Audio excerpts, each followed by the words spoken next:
Trisac. L'original.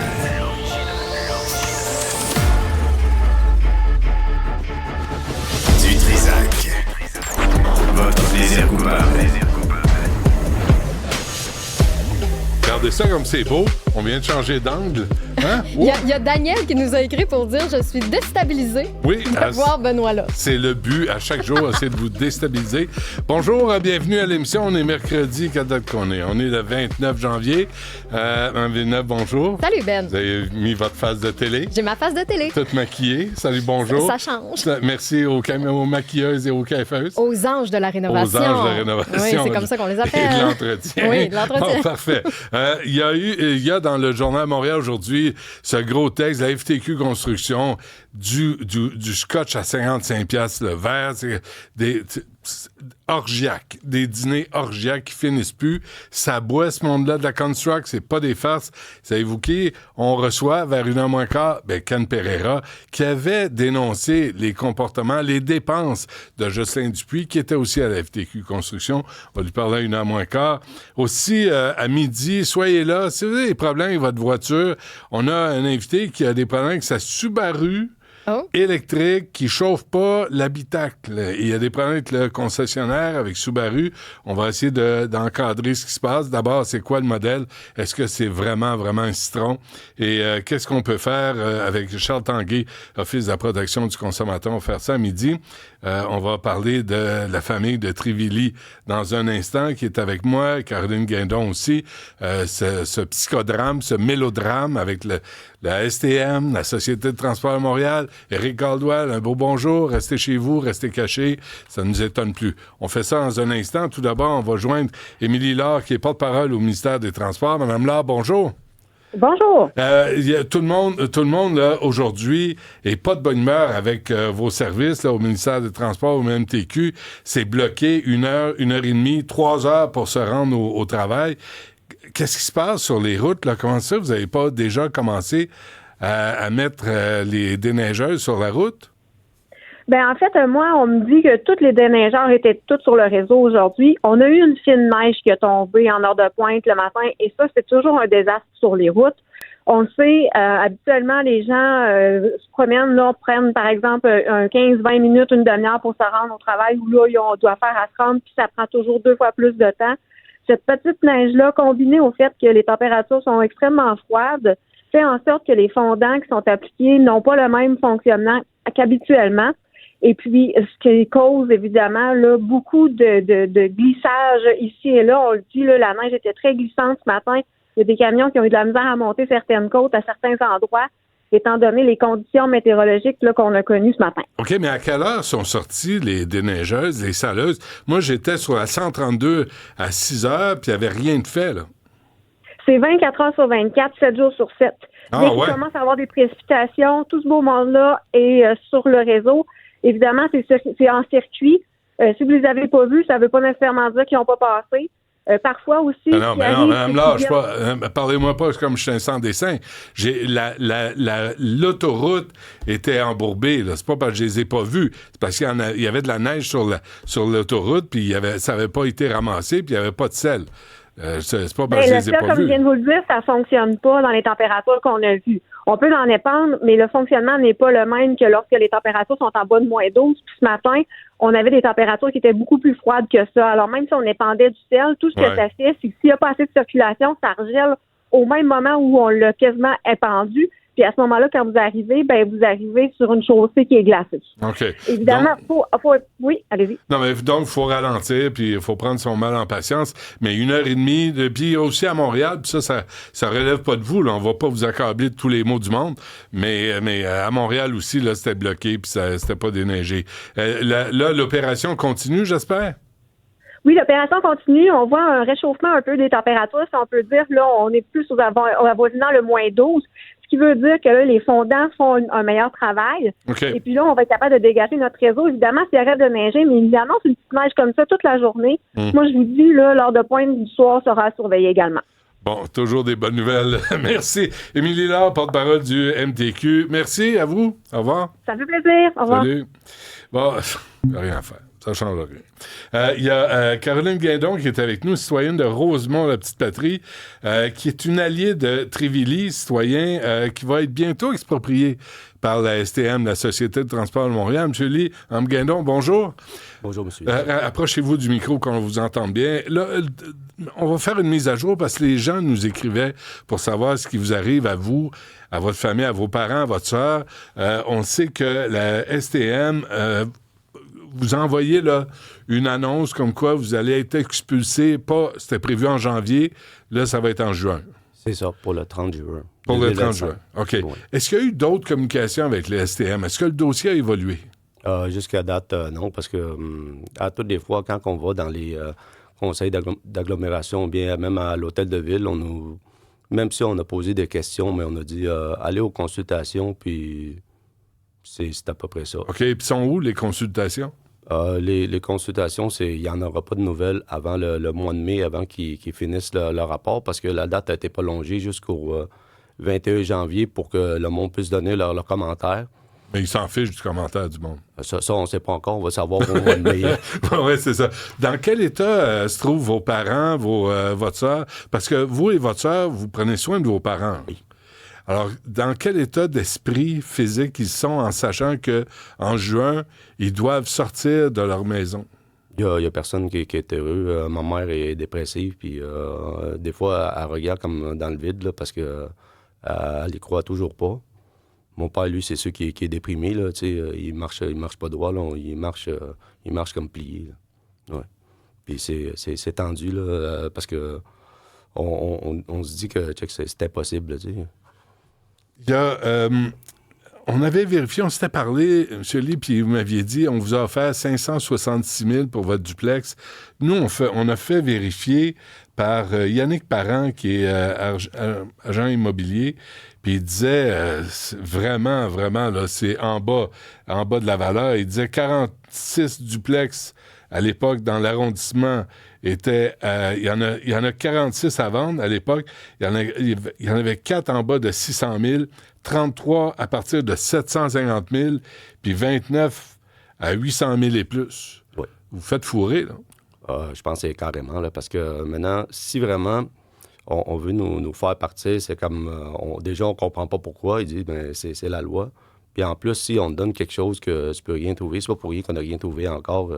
parce qu'avec un montant comme ça, c'est impossible. Ben, donc, vous savez pas où vous en allez au mois de juin? Jusqu'à date, on essaye, mais non. Madame Guindon, vous aviez apporté la dernière fois les options là, pour la STM pour avoir ce poste de ventilation mécanique. C'est ça, là. On va démolir le duplex où vous habitez pour faire un poste de ventilation mécanique. Il y avait d'autres choix là, que la STM n'a pas pris. Là. Il y avait des espaces dans des stationnements. Exactement. Sur les 9 sites étudiés, en fait, ce qu'on a découvert par la suite récemment, c'est qu'il y en avait 10. Il y en a un qui a disparu. Oh! Qui est derrière... C'est des magiciens, hein, ces gens-là, à STM. Qui s'avère être derrière la Chambre de la jeunesse. Donc, je sais Donc, c'est un espace qui aurait pu être utilisé. Oui, c'est un stationnement. Ça ne dérange personne. Non, mais il a disparu. Ce qu'on a vu, c'est qu'on a peur... La Chambre de la jeunesse, juste pour les gens, là, oui. C'est Saint-Denis puis Bellechasse. Hein? C'est juste sur le coin. C'est pas loin de chez vous, ça? Non, c'est vraiment pas loin. C'est juste comme à 2 rues. Donc, sur les 9 sites étudiés, il y en a 6 qui relèvent du domaine public et qui nécessitent aucune expropriation. Et ça a été rejeté du revers la main. Est-ce qu'on sait pourquoi? Avant les fêtes, on était toujours en attente de nos demandes d'accès à l'information. Ouais. Là, l'information rentre. Ah oui? Oui. Donc là... Par magie, c'est des magiciens, je veux le dire. Donc là, alors que l'arrondissement nous disait que ils avaient proposé un site qui était devant la Chambre de la jeunesse, que ça avait été refusé par la SQI. La SQI, c'est l'entité qui s'occupe de la Chambre de la jeunesse. Puis ils disaient qu'eux, ils ne pouvaient rien faire finalement. Dans les courriels maintenant qu'on a, on se rend compte que le fameux centre de transport de la STM, qui va être vacant sous peu, qui est libre comme l'air, c'est l'arrondissement qui s'est positionné pour que personne lui touche. Alors que la STM était d'accord à la base. Ah oui. Oui. Alors là, M. Lee, vous aviez la STM contre vous. Là, vous avez François Limoges contre vous. Là. Il veut rien savoir. Le maire de l'arrondissement, il veut rien savoir. Il n'a rien fait pour vous aider, cet homme-là. Hein? Ce qu'il a fait au début décembre, il est venu nous rencontrer dans la ruelle pour nous dire qu'il avait écrit une belle lettre que je vous ai remise à la SQI, leur demandant de reconsidérer le site devant la Chambre de la jeunesse. À l'époque, moi, je lui avais dit, « Ouais, mais pourquoi ne pas aller du côté de ce terrain-là de la STM, qui appartient à la STM, et qui serait vraiment moins nuisible pour l'ensemble des résidents. Puis, évidemment, on évite l'expropriation de nos voisins. » À l'époque, M. Limoges nous avait dit devant témoin, moi, c'est le mieux que je peux faire. C'est le mieux que je peux faire. Continuez vos représentations. Attendez, il a fait une lettre, puis lui, il avait atteint le maximum. Là. Il était fatigué, il fallait qu'il aille se reposer. Monsieur Lee pourra vous le dire, il a été témoin. Comment vous avez réagi quand vous avez entendu ça? Au début, moi, je dis, mais au moins, tu sais, qu'il a fait son possible, mais quand je vois, c'est comme, petit à petit, là, on découvre que il y a des choses qui sont différentes. C'est pour ça, là, on est... Avez-vous confiance en François Limoges, vous? Au début, quand il s'est proposé pour venir nous voir dans la ruelle, on pensait que peut-être il y avait espoir. Ouais. Mais maintenant, petit à petit, quand on découvre des affaires que peut-être c'est pas 100% qu'est-ce qu'il nous dit, là, c'est sûr qu'on a des craintes. Donc, c'est non. Non, il faut le dire. Moi, je pense que vous ne vous fâchez pas assez, M. Lee. Vous n'êtes pas assez fâché. Vous et votre famille, là, vous devriez être en tabarnak. Puis vous devriez le dire. Parce que, savez-vous quoi? Alex Moranville, mon collègue, là, il est allé de l'autre bord de chez vous. Eux autres aussi, là, ils se sont fait approcher par la STM pour acheter leur duplex. Savez-vous pourquoi ça s'est pas fait? Parce qu'ils ont refusé. Puis vous, on vous met une lettre dans la boîte aux lettres, puis on dit, vous autres, la famille Lee, dehors, en janvier. Ah, peut-être en juin. Vous ne dites pas un mot. Vous ne fâchez pas. Je vous blâme pas, là. Je vous blâme pas, mais ce que je constate, c'est que la STM, là, vos voisins, vous les connaissez, vos voisins de l'autre côté? Eux autres, là, ils ont dit non. Puis quand ils ont dit non, ça s'est arrêté là. C'est quand même aberrant, parce que vous autres, vous êtes tranquilles, vous voulez pas de trouble, on va vous marcher sur la tête, puis la STM, comme des bouliers puis des lâches, vont abuser de la situation. Pour ça, malheureusement, nous, les lois, on les connaît pas. C'est juste que quand on nous dit que, ben, check, on vous exproprie, vous n'avez pas le choix, vous dites oui. Puis même si mes parents ont demandé, il est où notre consentement, eux disent non, on n'en a pas besoin. Avec l'expropriation, on peut faire ce qu'on veut si on en a besoin. C'est de l'abus, ça. C'est pareil comme si c'était du viol, parce que si vraiment t'es pas consentant, puis on dit non, ça me tente, t'as pas le choix. Ouais. C'est carrément du viol. Ouais. Je sais pas si c'est légal au Québec, là, mais moi, je sais pas... Aux dernières nouvelles, ça l'était pas. Qu'est-ce que vous allez faire? Parce que là, vous n'allez pas... Là, il n'y a aucune raison que vous partiez en juin, là. Il n'y a aucune raison. Il y a des options pour faire le poste mécanique pour le métro. Il y a des options. Il y a d'autres endroits autour où la STM pourrait construire ça. Il n'y a aucune raison que vous soyez exproprié. Alors, qu'est-ce qu'on va faire, là? Parce que ces gens, ils prennent de vos nouvelles, là. Puis François Limoges, de toute évidence, il est trop lâche, il est trop paresseux pour tenir son rôle de maire. Pour venir vous défendre, c'est lui, là. Vous vous souvenez? Lui, il vous a têté, là, pour avoir votre vote. Il voulait être élu. Là, il est élu, il ne fait pas sa job. Il se cache. Qu'est-ce que vous allez faire? C'est là que le voisinage s'est mobilisé. C'est que la famille Lee, dans leur culture, c'est pas dans leur culture de... Je le sais, c'est pour ça que je le dis. Donc... Mais on ne peut pas en abuser. Bien, et voilà. Pas parce que c'est des gens paisibles qu'il faut... se permettre de leur marcher sur la tête. Les voisins ont dit non. Et ça s'est arrêté là. Alex Moranville a sorti ça. Là, tout à coup, la famille Lee dit « On veut pas de trop, On ne peut pas abuser de ces gens-là. On ne peut pas abuser de vous. Là. Là, notre stratégie présentement, peut-être pour mettre en contexte les gens, ce qui permet à la STM de faire ce qu'ils font, c'est-à-dire de les exproprier, puis de faire ça dans des délais courts, c'est la fameuse loi. C'est la fameuse loi 22, le projet de loi 22, qui traite de l'expropriation, puis qui vient donner énormément de pouvoir à la STM. Et ça simplifie beaucoup aussi le processus. Donc, ils peuvent outrepasser les règlements de l'arrondissement. Ils peuvent changer le zonage. Et c'est ce que M. Limoges nous disait avant les fêtes. On n'a pas de pouvoir sur eux. On a vérifié, c'est vrai. La loi 22 leur permet, le projet de loi 22 leur permet de faire ça. Toutefois, il y a le projet de loi 65 qui, lui, par le gouvernement du Québec, là, l'année passée, en juin 2024, a sorti une loi pour protéger les locataires et particulièrement les personnes âgées, pour empêcher les évictions. Qui habitaient là depuis 10 ans et plus. Donc, d'un côté, on dit on protège les... Mais ça, c'est par des propriétaires. C'est pas par une société comme la STM. Exact, mais pourtant, si on regarde le sens qu'on veut atteindre avec cette loi-là, pourquoi qu'on les protège pas? Si François Limoges peut rien faire parce qu'il est fatigué ou il est paresseux, pourquoi Valérie Plante ne sort pas de son bureau? Vous êtes quand même une famille citoyenne de Montréal, des Montréalais. Valérie Plante a fait une crise là, sur l'itinérance. Elle pourrait en faire une pour vous aider. Je pense qu'il y a beaucoup de nos voisins qu'on a essayé d'écrire à Mme Plante, mais je pense qu'on a reçu toute la même réponse. C'est comme après les consultations, vous aurez peut-être des nouvelles, là, mais à date... Ça doit être frustrant de vous frapper à un mur. À chaque fois que vous voulez parler à quelqu'un, là, on se cache derrière les consultations, on se cache derrière la bureaucratie, on se cache derrière l'incompétence. L'indifférence, la paresse. Ça doit être frustrant. Le monde, il trouve que... Ceux qui ont décidé de faire l'expropriation, ils trouvent que c'est normal, mais si vraiment on changeait les rôles, je pense pas qu'ils vont trouver ça... ils vont trouver ça d'autre et trouver ça facile. Avez-vous commencé à faire vos boîtes? Pas encore, parce que si vraiment on n'a rien encore trouvé, là, c'est comme les boîtes, même si on les met, ça va être... on met ça dans les boîtes, mais c'est à la même place. Là, c'est comme...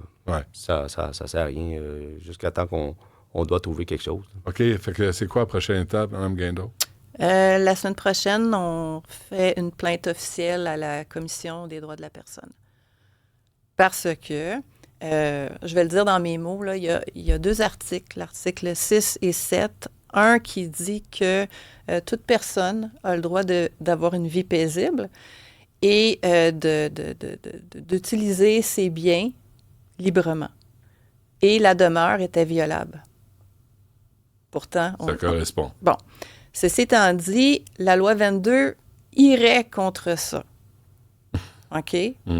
Par contre, étant donné qu'il y a d'autres sites, c'est là qu'il y a une violation des droits. OK, parce qu'ils pourraient le faire ailleurs. Ils peuvent le faire ailleurs. Bon, écoutez, on va... évidemment, Éric Caldwell n'est pas intéressé là, à parler de votre cas. Mme Léonard de la STM non plus. Ils ne sont pas intéressés. Ils ont de la misère à gérer le métro. Ils ne veulent pas vous gérer en plus. Mais il va falloir que ça débouche. Parce qu'on ne peut pas accepter ça. Puis nous, on vous appuie là-dedans, là, puis on ne vous oublie pas. Dites-le à vos parents qu'on ne vous oublie pas. Puis que Cybèle, là, c'est un pitbull. Quand elle va se mettre là-dessus, elle n'arrête pas, puis on va faire des appels, puis on demande des réponses à des questions bien simples. Valérie Plante, si elle ne veut pas venir à l'émission, au moins qu'elle vous appelle, vous, elle doit avoir vos coordonnées. Je ne peux pas croire. C'est pas difficile. Poste de ventilation, l'adresse est partout sur... C'est ça. Elle ne peut pas se tromper. Bon, écoutez, lâchez pas. On va suivre le dossier. Hein? On a jusqu'au mois de juin là, pour changer ça. Puis il a fait, Mme Guindon, là, bravo d'appuyer la famille Lee. Là. C'est un bel exemple de voisinage qui est important. Là. C'est ça. Vraiment grâce à mes voisins, il y aura encore un peu d'espoir parce que au début, quand on nous a annoncé ça, on pensait que c'était fini. On se demandait c'était où nos droits, où la loi, où la justice. On disait non, c'est l'expropriation, t'as rien à dire. Ben oui. Ben, vous avez quelque chose à dire. M. Lee, Mme Guindon, merci. Si vous me permettez, moi, j'aurais une demande à M. Limoges. Pourquoi que on s'obstine à ne pas vouloir utiliser le grand terrain du centre de transport de la STM qui va être abandonné sous peu, qui aurait beaucoup moins d'impact pour tout le monde au niveau de la circulation, au niveau de beaucoup d'affaires. Même pour la construction de cette on a des courriels qui le disent clairement, là. On touche pas à ça, on touche pas à ça. Il doit y avoir des raisons politiques et monétaires privées. Pensez-vous? Donc, on veut savoir... Il y a un spéculateur crasseur derrière ça, là? Je peux pas croire. Je le sais pas, mais là, les courriels sortent, puis il y a des gens, là, des directrices de l'arrondissement qui disent très bien, si la STM veut sortir sa loi spéciale, ça va se passer en haut. Je veux dire, il faut le faire là, pour écrire ça. Là. Ça va se passer en haut. Ça veut dire que c'est M. Caldwell qui va aider. M. Caldwell était derrière Valérie Plante quand elle a fait son petit caca nerveux à propos de l'itinérance. Ils sont là. Quand, ils ont le temps de jouer aux plantes vertes quand il y a des annonces. Ils ont le temps en masse. C'est drôle qu'il n'y ait pas le temps de vous parler. C'est drôle qu'il n'y ait pas le temps de nous parler. C'est drôle qu'ils choisissent ce qu'ils font. Pas de réponse à nos courriels, en tout cas. Pas même, hein? Ça, c'est baveux. Mme Guindon, M. Lee, lâchez pas. On va sûrement se reparler. C'est gentil. Merci beaucoup. C'est très apprécié. OK.